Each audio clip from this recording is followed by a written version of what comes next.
जलहलीमा जल बरसई हो, गौरा माई के बरस फूले हो। जलहलीमा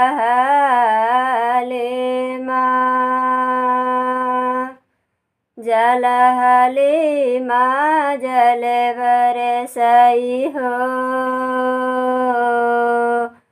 गौरा माई के बरस फूले हो।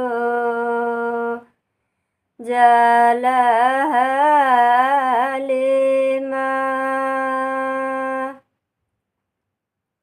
सिंदूरवा के दूध डेबिया हो, एक संझा चढ़ाव दूजे भोर हो। सिंदूरवा के कागजवा के नैया बानी हो,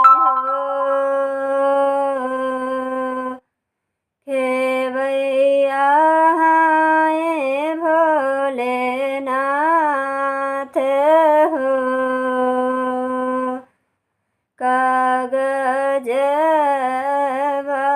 के अगन मोरे वेदी परी गई हो, गौरा माई के चढ़त चढ़ाओ हो। अगने मोरे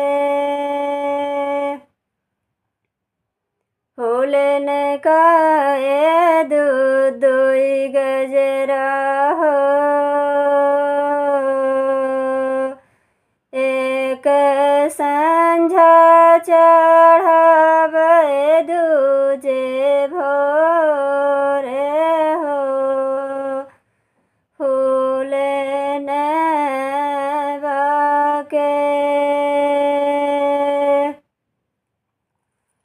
खबरी मारी ले तैरा है हो,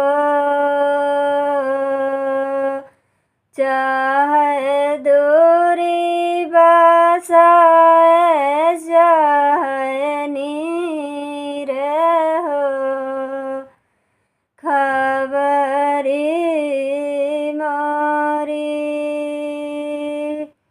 खबरी मारी ले तैरा है हो,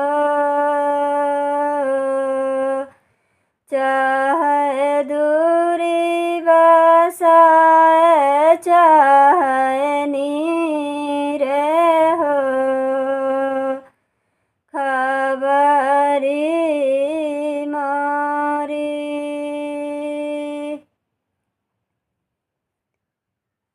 मलिनिया तलैया लगावई हो, यात्री ओ जा